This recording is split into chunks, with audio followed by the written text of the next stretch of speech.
So guys, welcome back to the channel, welcome back to the 100 Day Project. I believe this is day 27 and it's Friday, so it's another Foto Fridays. Now we are back in Compota doing a house sit. Obviously when we were here last time I did actually make some images from the balcony here. I'll link to that video up here. So I won't do any more sort of video. I was going to go down and do a little bit of street photography down in Competa today, but it's really warm and there wasn't really a lot going on. People were kind of just lazing about and taking it easy, so I decided to hit that sort of idea on the head. Now obviously a couple of days ago we spoke about the fact that we had been a year on the road.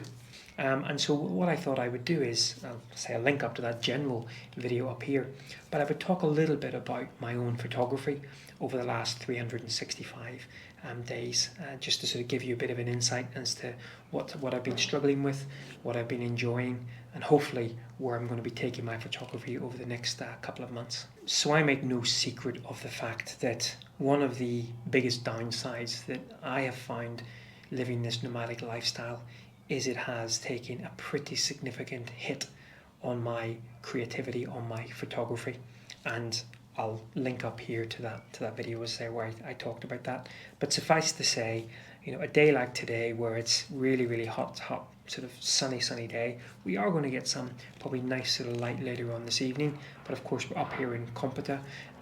We're quite a bit away from the coast. We're a little bit too challenged to get into the mountains in the van, so I find myself always quite often in the wrong place at the wrong time, and I've definitely struggled to have consistent days out with the camera.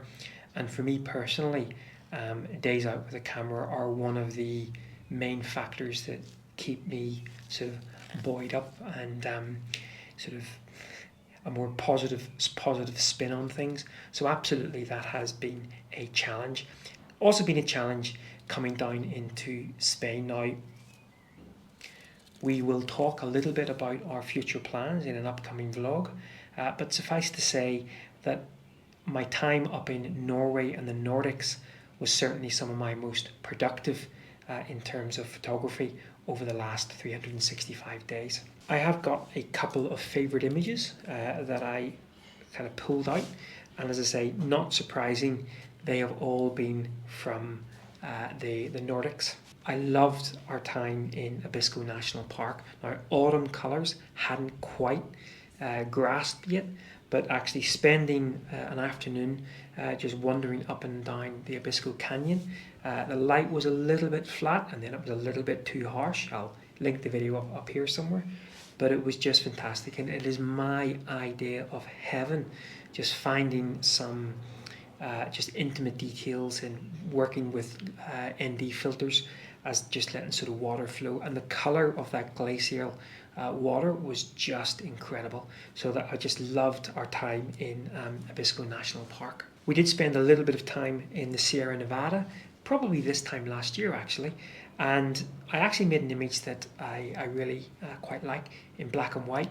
Again, there was actually there is a colour version type, I think there's a colour version of this here, I'll put it up if I can find it. But I really liked how the clouds and that sort of direct sunlight on the sort of hills and those sweeping lines worked in this panoramic. So there was actually some nice images to be had up in the Sierra Nevada. Unfortunately, we were only there for I think a day or 2 days, and we had just in the last week had the little accident in the van where the van had kind of rolled back into something. So again, the mind wasn't particularly on it, but looking back at some of the images that I made in the Sierra Nevada, I'm quite pleased with them.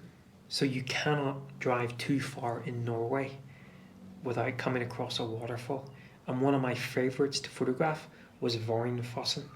Again, the light was okay. I guess it was better than it being bright sunlight. Never want to be shooting water in bright sunlight.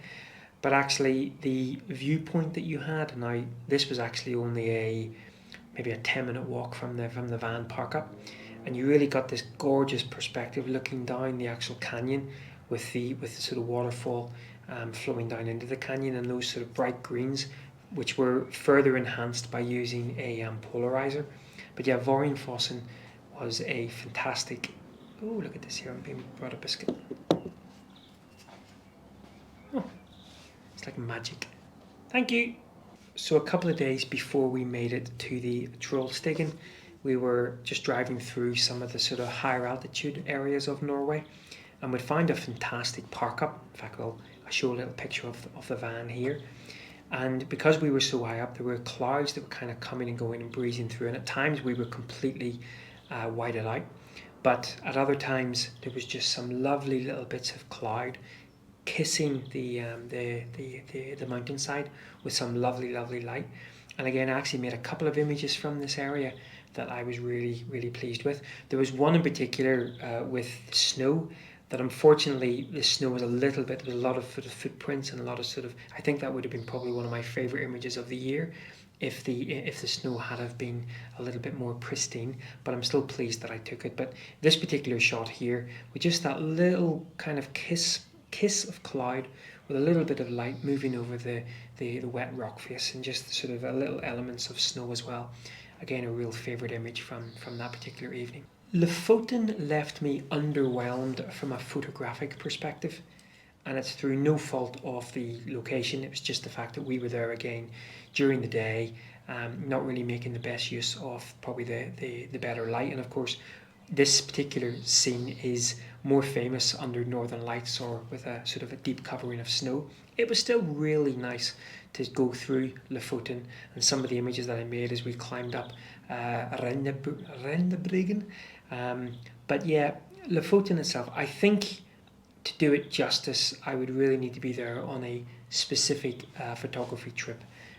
Don't get me wrong, it is stunning, it is beautiful, but I personally left quite underwhelmed from the images that I actually made from Lofoten. Photography really can be all about moments. This particular day up in Senja, the light had been non-existent. It had been quite drizzly, quite overcast, and then when the rain disappeared, it looked like it was going to be really flat. Now, where we had parked, all it would have taken was a little sliver of light, and I was in the van, and all of a sudden I could tell the light was starting to kind of improve, and so it was a bit of a mad dash out. And thankfully, I think this particular light lasted, if it lasted a minute, I'll be surprised. I think it lasted less than about 30 seconds. But again, I managed to capture an image. But yeah, I actually got a couple of images from that particular scene, which again, just little touches of light, little touches of evening light. And again, not a bad park up as well, eh? And then a final couple of images from the woodland as we made our way down through Finland. I really do think that you could spend a month in a very small area of Finland in the autumn and never get bored if you're into your woodland photography. It is incredible. It's almost impossible. You're probably screaming at the screen now and saying, "That's not possible, Nigel, you just did it." It's almost impossible to make a bad image. And we were still, autumn hadn't quite taken hold. There was just little pockets of colour.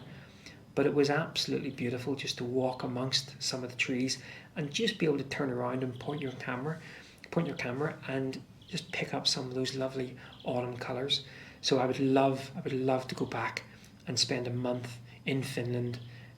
Not least, Finland is a beautiful country to travel through in the van, very easy, but travel through Finland in the autumn with the camera. I think that would be probably even trumping a trip to Scotland. Controversial. So there you go. Just a very quick one this evening for this Foto Fridays, the 100-day project. Just a couple of my favourite images from the last 365 days. Now, what about going forward? Procrastination is the bane of my photography life at the moment. I've spent a little bit too long procrastinating about the fact that I'm not in ideal conditions. I'm not finding myself time to do my traditional landscape photography. But perhaps I'm missing the point. I'm traveling at the moment. I'm nomadic. I'm a traveller. So perhaps it's time to embrace the whole concept of travel photography, which of course opens up a huge area of potential extending far beyond the traditional landscape. Yes, I'm still going to look to take those traditional landscape images, but all of a sudden, as a travel photographer, we have the people, we have the connections, we have the villages, we have the moments, we have food. All areas that, when pieced together, can actually create some very powerful images in the travel photography genre. And so I'm setting myself a little bit of a goal to stop procrastinating over the fact that I'm not on a Scottish island somewhere, or I'm not in the ideal conditions to make a traditional landscape image. Instead, turn it on its head. I'm Nigel. I'm nomadic. I'm a travel photographer. Right, guys, well, once again, from the 100-day project, I hope it's day 27, I think it is day 27. If it's not, I'll put up what day it is there anyway. Hope you enjoyed this little Foto Fridays, and until tomorrow, see you later, bye bye.